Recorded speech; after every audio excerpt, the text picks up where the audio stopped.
That's great. Hello. Well, thank you, everybody, for attending the session. I'm going to, what I'm planning to do is to bring one proposal for the convention, a concrete proposal, and I have two examples to support that proposal.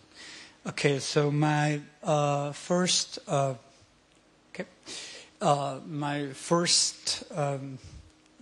goal is to clarify the concept of social innovation, because I think it's an emerging concept. We are all talking about it. We are talking about it from very different angles. Sometimes we are not talking about the same thing. And there were some very good clarifying points previously. But from the work we are doing in Bilbao at the Social Innovation Park, this is the definition we use. So the necessary innovative response to existing and emerging social needs. That's for us social innovation. And that can be a product, can be a service, can be innovation within the public sector, or can be innovation outside the public sector. It's a necessary, very wide and open definition to allow everybody to participate in this conversation. So it's not a conversation for NGOs, it's not a conversation only for the social economy actors, it's not a conversation just for the public sector, it's a conversation for everybody who wants to do something like this, in our opinion. So from there on, we think social innovation, I think is probably just my next slide. Social innovation is normally identified as good people and small initiatives losing money. And that's more or less what the governments and the institutions and the private companies think. And it is very funny, but it's not very funny when you're really trying to do something really productive. So we need to change that, and we need to, social innovators, we need to demonstrate that we have the capacity to play the game with the big players, and that what we do has the potential to change the massive society needs that we are facing. Okay? So for doing that, we think we need to work on larger scale, because if we keep on focusing on a small scale, small initiatives, we are never going to have the capacity to make the impact.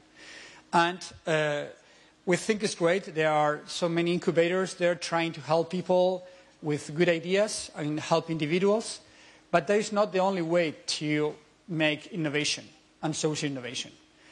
Big companies, big governments, like Sam was explaining, where they need to face those big challenges. They don't take one person, they give them 5,000 euro and tell them, go and see if it works. And then if it works, we will scale up in 5 years' time, or we'll give you another 10,000 euro to scale up this, this project to change the problem we have, for example, with dying people. For example. So we need to learn how big companies do work. And when they want to design a new company, they identify what they need, all the capabilities, all the knowledge they need to do that. And they invest to create that new enterprise. And that's exactly what we need to do in social innovation as well.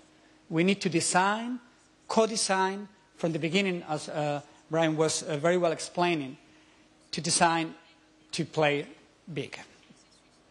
And that is my last point before the examples. That is, my proposal to the convention is that we need to create infrastructures to design and to work big on this level. And playing big is just inviting the public sector, the private companies, the non-profit sector to work together from the first beginning to design the new initiatives. It's not about waiting for somebody to come with an idea that is good. It's about systematic thinking. It's about inviting people every month to work together, to identify new possibilities, new opportunities. Not waiting for somebody to come with this good idea, to go out and look for them. So, and by doing that, I think if Europe does it, it will be doing something that nobody else is doing out there. And it actually connects with the tradition of Europe. And that is the difference between Europe and the US and Asia and other parts of the world. We are good at thinking also with the social perspective. That is our tradition. The welfare state was created because there was a vision of how people could live better. And at some point, because we are so focused on what the Ryanair boss was explaining this morning, that we need to work like the US and everything, and then we forget what we are. And I think if Europe could actually build on that, playing as well in an open way, but also learning for what we are, I think we will probably be doing something that nobody else in the world is doing. Okay, so this is our vision, our dream, and this is what we are doing with an infrastructure that is called the Social Innovation Park. And what we do there is we invite people to identify new projects systematically, and we invite people like those that were here in this session, many others, local actors, international actors, to bring together and say, let's try to identify a new opportunity on the field of mobility, on the field of aging, on the field of water, about different topics. And then once that we identify one idea, we look for capabilities, we look for the knowledge, we train the people, and then we help them to go into the market. All the way, all the process, because it is not enough to have a consultancy firm that is telling you what is the business plan about. It's about working from the design and going out there into the market. Okay, so well, basically this is the process I was telling you. Identify, conceptualize, train, and test into real market. I'm going to give you 2 examples of what we do, because we don't have the time to, if you would like more information, I could give it to you. One is a product and one is a service.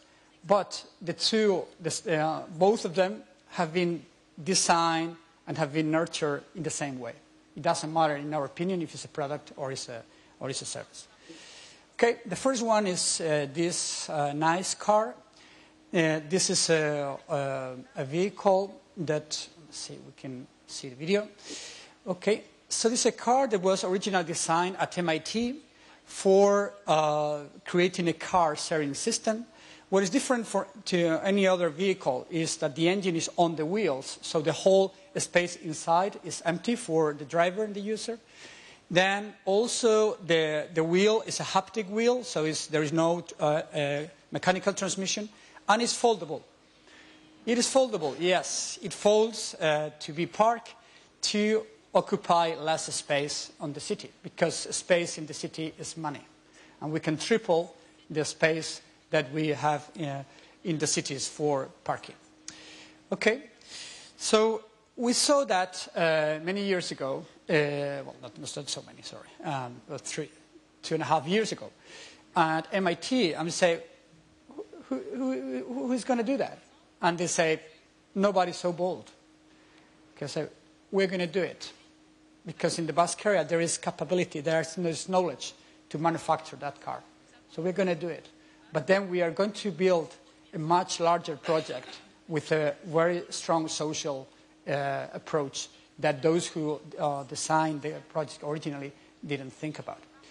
So basically what we are doing is creating an infrastructure for the city that it will be the next generation of car sharing. At the moment, the car sharing has a problem. Bikes and car sharing is that when you move the bikes and the cars, you need to replace them. And normally you don't get a bike when you need one, or you need to move a car around the city is very difficult. So we are going to create this an intelligent dynamic pricing system.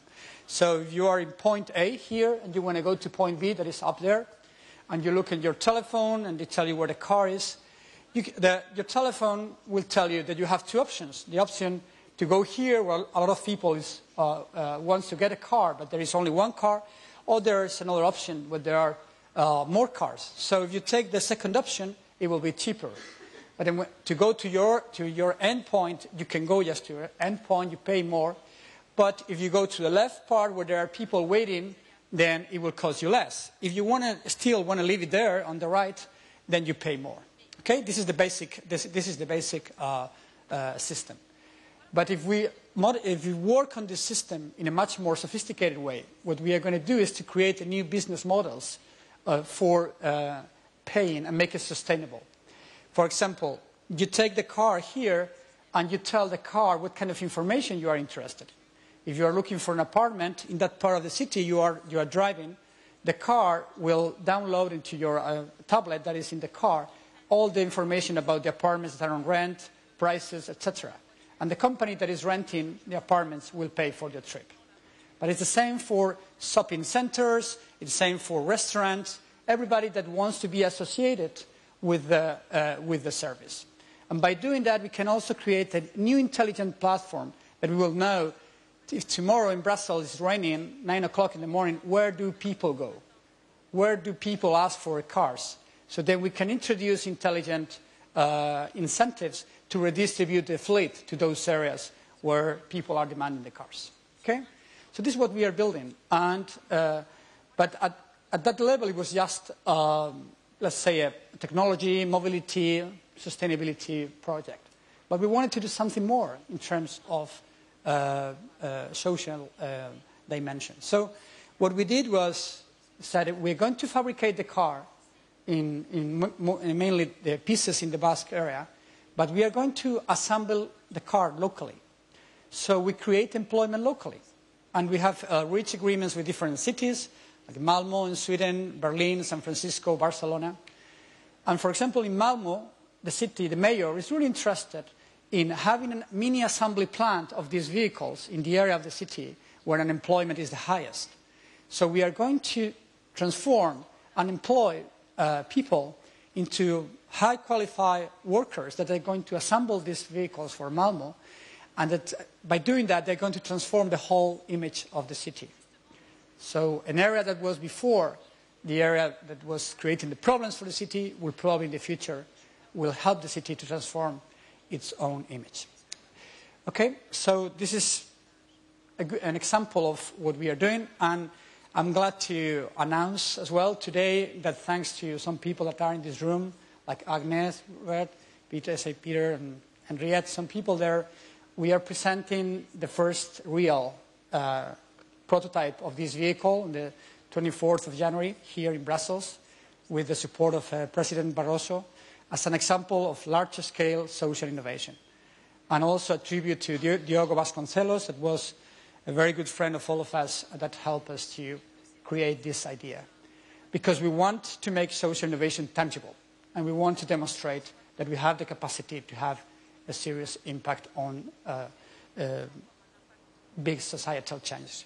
So the last point is a similar project we are supporting on care for dying people and palliative care. What we are doing is we have identified that there, well, all around the world, especially in Spain, we have a problem because there is not a culture of hospices and taking care of people that are dying at home. So we have created a new service that helps those families and those people who want to die at home because other treatments are not working, and normally they are in the last few months of their lives. So we know that people that are dying, they prefer to stay at home. And we know that it's a better quality, and we know that also that there are a lot of people that are dying that normally they are taken into hospital at least 3 times in the last few months, and the hospital does nothing for them. It just creates more problem. So what we have done is we have created a service of workers that were previously long-term unemployed, all of them women, and we have trained them to be a specialist on taking care of people dying at home.